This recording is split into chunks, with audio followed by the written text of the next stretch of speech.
sempat menggeleng-gelengkan kepala saat polisi membeberkan perannya dalam kasus pembunuhan Vina dan Eki. Selama konferensi pers, Peggy mengenakan baju tahanan berwarna biru diapit oleh dua petugas polisi.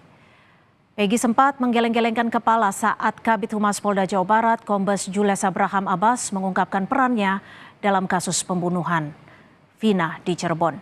Dan untuk membahas terkait ekspresi dan juga gerak yang dilakukan oleh Peggy Setiawan, kita bergabung dengan pakar mikroekspresi, Dedi Triasmara. Selamat petang Mas Dedi, terima kasih sudah bergabung bersama kami di Kompas Petang. Mas Dedi, kalau dilihat dari ekspresi atau gerakan yang dilakukan dari tersangka Peggy ini, apa yang bisa dibaca berdasarkan mikroekspresi? Oke, terima kasih Mbak Cynthia. Jadi ketika Mas Peggy ini di posisi ketika mendengarkan keterangan dari polisinya membahas tentang skenario segala macam itu, dia sama sekali udah pasti sangat tidak nyaman ya, sangat tidak nyaman kelihatan di situ, dan kemudian dia sangat menunduk gitu ya, sangat menunduk, dia sama sekali nggak mau menatap ke depan. Nah, itu represent apa? Represent bahwa dia di posisi yang sangat, ya, saya tidak bisa membela apapun karena dia memang tidak dalam kesempatan untuk bisa menjelaskan situasinya, itu satu. Karena dia ini kan lebih sifatnya keterangan itu ya.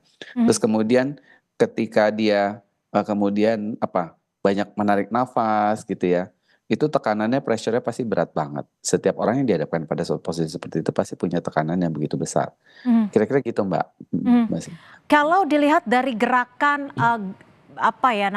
sempat menggeleng-gelengkan kepala, Ya. Anda membacanya apakah ini hanya faktor tekanan karena ia akhirnya ditetapkan sebagai tersangka, atau ada faktor lainnya, Pak Dedi? Ya, lebih ke misalnya ketika kita nggak yakin dengan apakah saya mengatakan itu, satu, atau kedua nggak menyangka bahwa misalnya dia memang melakukan hal tersebut gitu ya. Jadi kok sampai terdeteksinya sampai sedetail itu gitu ya. Itu hal yang kedua. Atau yang ketiga sebenarnya itu bagaimana saya menafikan bahwa saya sebenarnya kayaknya nggak begitu deh. Saya sebenarnya gimana gitu. Jadi itu that's cross inside the mind, itu yang responnya seperti itu. Saya kalaupun misalnya apakah benar saya melakukan itu, benar-benar ini semuanya berinteraksi, komunikasi di dalam dirinya dia sehingga responnya yang terjadi seperti itu. Jadi dia sepertinya tidak terlalu yakin apakah dia benar-benar melakukan itu gitu ya. Titiknya gitu. Pak Dedi, kalau dari studi keilmuan mikroekspresi, apa yang Anda duga? Yang Anda baca, dan apa yang ingin disampaikan seorang Peggy Setiawan saat konferensi pers itu berlangsung?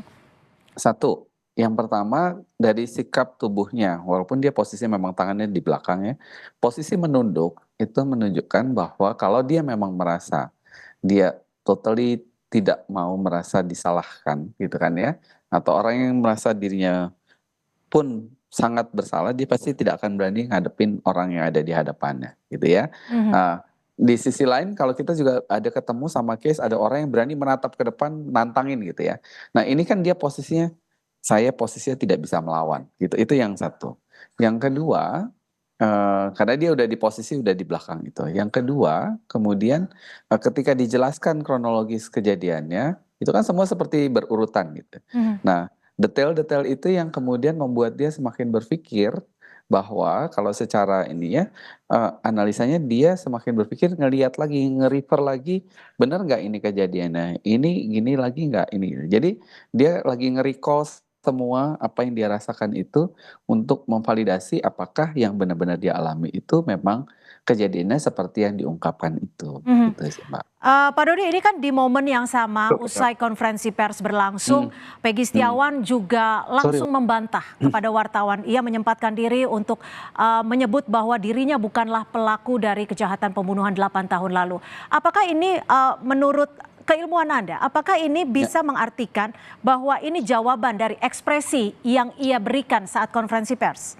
Ya, Di momen ketika dia bisa bicara gitu kan ya, dalam konteks ini momen ketika dia bisa bicara kemudian dia merasa bisa mengungkapkan gitu, pembelaan dirinya, bagian dari self defense. Karena kalau enggak kan dia tahu konsekuensi logisnya ketika dia diputuskan Mhm, bahwa dia memang benar-benar bersalah, pasti kan konsekuensi logisnya sudah ada tuh ya, Mbak, ya. mhm. Jadi, gimana caranya supaya saya tetap terlihat atau saya akan, mempertahankan diri saya, ya salah satu caranya adalah dengan defense mode, dia dengan, "Saya nggak bersalah."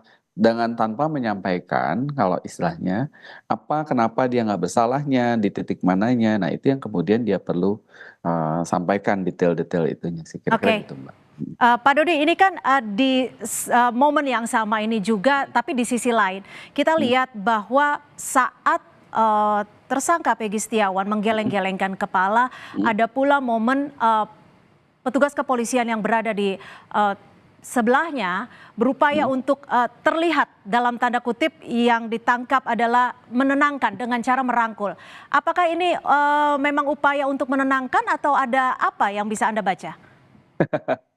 Ini opini ya, Ya. pendapat ya, asumsi ya, bahwa, biar bagaimanapun orang yang ada di posisi seperti Mas Peggy, di depan hadapan begitu banyak orang, mendapatkan tadi itu, kronologis yang seperti itu, pasti nggak mudah gitu kan ya. Stres sudah pasti iya, ini nah empati yang dilakukan sama petugas ini untuk memastikan bahwa kan ada orang yang tidak cukup kuat untuk menahan beban itu sampai bisa aja tiba-tiba ada kejadian orangnya pingsan atau apa, Mhm. nah kira-kira gitu. Jadi dia antisipasi itu, jadi Oke, itu upayanya. itu antisipasi. Lalu, bagaimana dengan momen saat akhir konferensi pers, di saat Peggy Ya, berupaya untuk menyampaikan pendapatnya, ngomong. menjawab pertanyaan dari wartawan, petugas juga berupaya langsung, opini lagi ya, langsung berupaya untuk, menahan. Apa yang Anda baca? Nah, kan karena ini masih dalam proses ya, proses artinya mau digali lebih lanjut, didalami lebih lanjut, sehingga supaya tidak mengacaukan atau kemudian misdirect dari apa yang sudah dilakukan, sehingga ya difokuskan ke situ dan juga, memastikan bahwa tetap masih di koridor yang sama. Jadi itu upaya-upaya untuk memastikan itu saja sih, Mbak. Mhm, Jadi lebih ke arahnya ke situ, polisinya juga mau ininya tetap in koridor gitu ya. Di sisi lain memang kan di sini tidak dalam proses dalam bentuk hak jawab ya, belum dalam konteks hak jawab, menjawab ininya.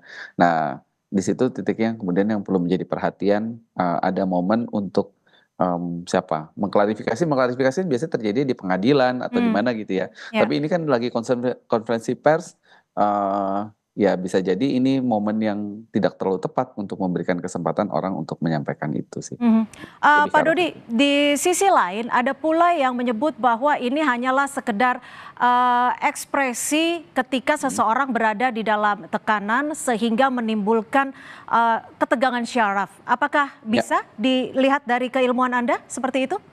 Iya, kalau dari sepanjang perjalanan waktu dia konferensi pers begitu berdiri di depan itu lihat mukanya tense ya, mukanya tense, tarikan-tarikan itunya, terus lihat dan dia lebih banyak menunduk dan kemudian responnya dia lebih banyak stay, ya kalau dari 2 di sisi dijaga, terus kemudian terlihat sangat tegang. Sehingga gerakan yang bisa dilakukan hanya dengan menggelengkan ini, that's responnya. Jadi itu yang disampaikan oleh pikiran bawah sadarnya saya enggak. Kan karena ada orang yang, "Saya enggak pelakunya, saya bukan pelakunya." Itu bagaimana mengafirmasi, proses afirmasi bahwa memang saya bukan misalnya. Itu yang bisa jadi seperti itu sih, Mbak. Oke, terakhir Pak Dodi, apa yang bisa Anda simpulkan berdasarkan keilmuan mikroekspresi terkait dengan, konferensi pers yang berlangsung siang tadi?